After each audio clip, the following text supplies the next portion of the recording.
네, 이번 시간에도 테슬라 한번 알아보겠습니다. 지금 상황이 생각보다 좀 심각한 것 같아요. 지금 프리장에서 이제 벌써 121선까지 지금 터치를 한 상황이에요. 지금 그래서 320달러이기 때문에 지금 120선이 316으로 지금 나와 있는데 오늘 아마 터치를 하지 않을까 싶고 현재 마이너스 2%대 또 이제 하락을 하고 있어서 근데 이제 하락의 각도를 봤을 때 이게 쉽게 V자 반등이 나오는 각은 아니거든요.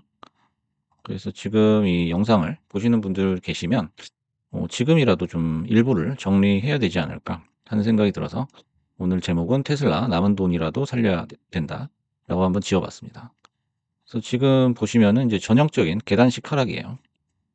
계단식 하락인데 그 각도가 굉장히 무섭습니다. 그래서 최근 한 일주일 동안 이렇게 60선에서 120선까지 이격이 굉장히 큰데 이걸 그냥 한 방에 메꿔버리는 그런 지금 무시무시한 모습을 보여주고 있어서 지금 아마 올해 들어서 1월 달 정도 아니면은 12월 말 정도에 샀던 분들은 아마 어떻게 뭐 손을 쓸 수 없이 손실이 나고 있는 그런 모습이에요.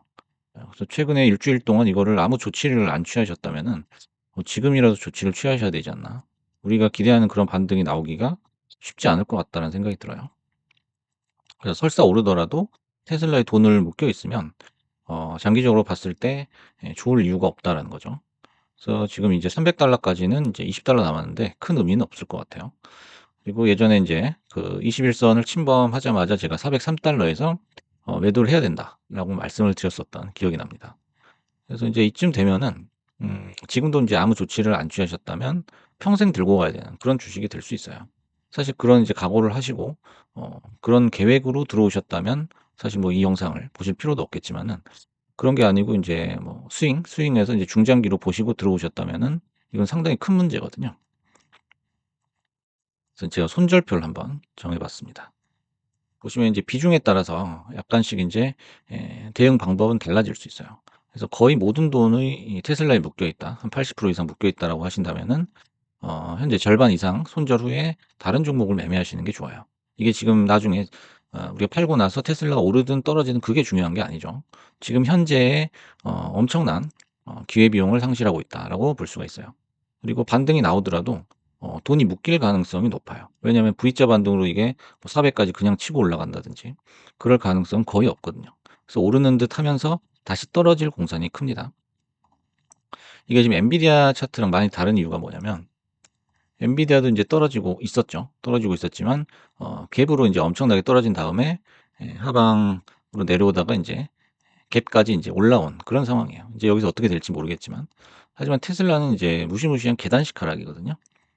그냥 쪼끔씩 그냥 내려오고 있는 거예요. 이게 가장 무서운 거죠. 반등이 나오기 힘들다라는 거고. 그래서 한 중간 정도 20에서 80% 정도 인제 갖고 계신 분들은 이제 전체 수익률을 좀 생각을 해 봐야 돼요. 이 정도 비중을 태워 놓고 계시면은 이게 전체 수익률에 에 정말 어마어마한 영향을 주게 되기 때문에 제가 봤을 때는 2 이상은 손절을 해야 된다라는 거죠. 2 이상은 손절을 해서 포트폴리오를 다시 짜 보시는 거를 추천을 드리고요. 인제 20% 이하 비교적 인제 비중이 적게 갖고 계시는 분들은 "전액 손절해도 된다."라고 말씀을 드리고 싶어요. 네. 이게 비중이 크지 않다면 오히려 "전액 손절을 그냥 깨끗하게 해야 된다."라는 거를 말씀을 드리겠습니다.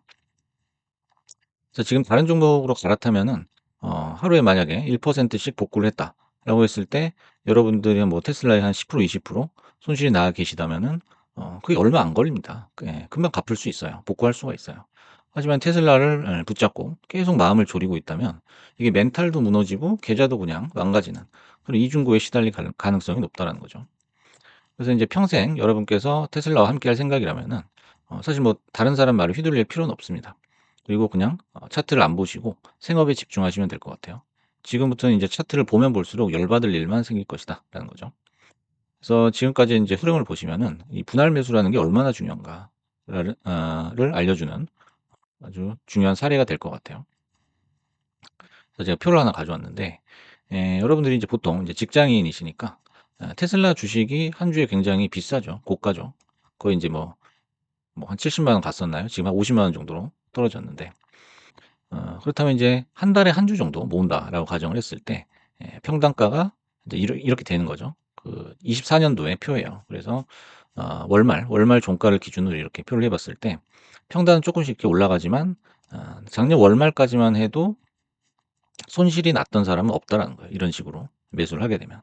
근데 보통은 인제 최근에 많이 올라서 꼭지 이 언저리에서 인제 매수를 하셨던 분들이 인제 정말 지옥을 경험을 하고 있는 거예요. 그래서 이런 이제 반등에서도 못 빠져나왔다면은 요걸 그대로 지금 거의 뭐 한 달 가까이 맞고 있는 거죠. 그래서 분할 매수를 한다면은 우리가 손실을 많이 줄일 수가 있다라는 거죠. 그래서 한꺼번에 비중을 높은 데서 태워 버리면은 대응하기가 무척이나 곤란하다라는 거죠.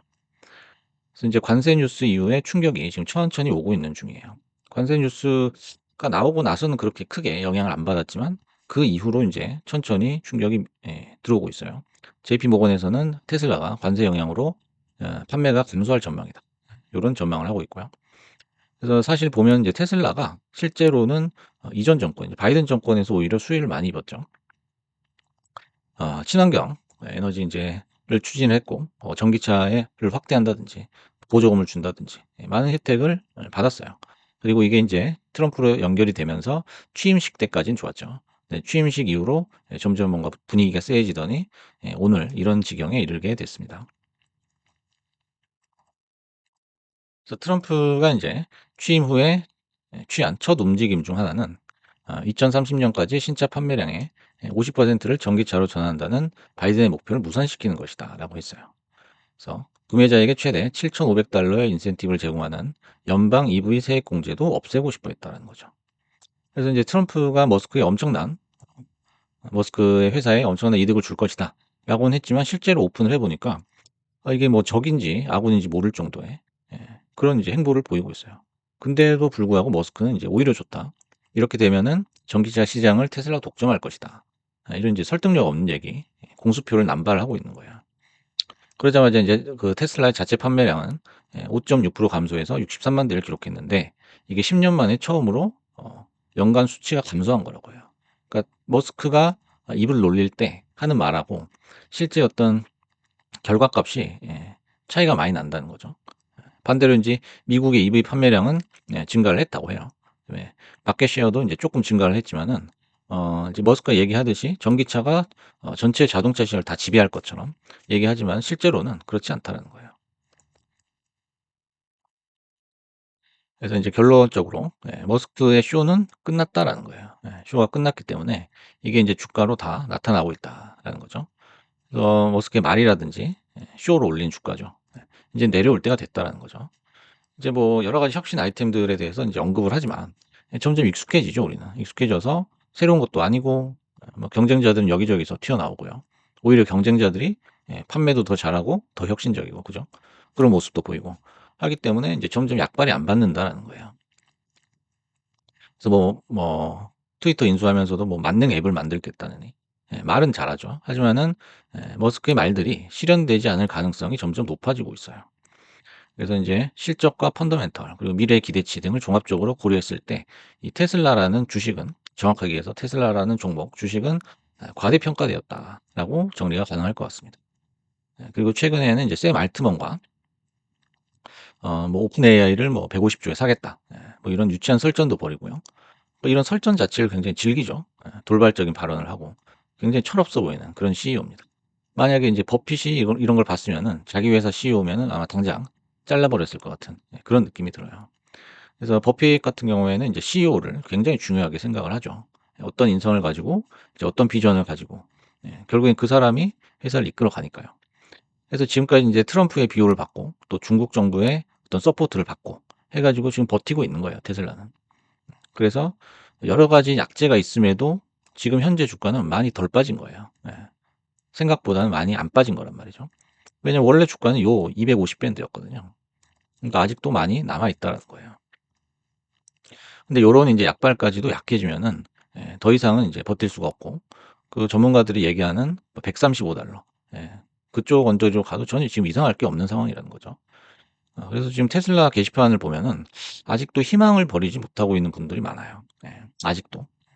그건 인제 아직도 덜 떨어졌다. 더 떨어질 거라는 어떤 어 증거라고 볼 수가 있겠죠. 그래서 지금 테슬라는 이제 여러 가지 악재 그리고 오너 리스크 요런 거를 해소하기가 쉽지 않을 것 같다 당분간은. 그리고 그게 주가에 여지없이 반영이 될 것이다라는 거죠. 그래서 결론적으로 테슬라 갖고 계신 분들이 계시다면은 테슬라 말고도 지금 많은 종목들이 좋아요. 중장기적으로 좋기 때문에 주식이라는 거를 이름을 보고서 매매하는 게 아니거든요. 그래서 타이밍을 보고서 매매해야 되기 때문에 테슬라는 확실히 지금 안 좋은 타이밍이다라는 거죠. 그래서 항상 이렇게 주요 종목들을 이렇게 소팅을 해보면은 항상 밑에 내려와 있죠. 그래서 남은 돈이라도 우리가 살려서 다른 곳에서 수익을 낼 수 있는 시드로 활용하자라는 결론을 말씀드리면서 오늘 시간을 마치겠습니다. 감사합니다.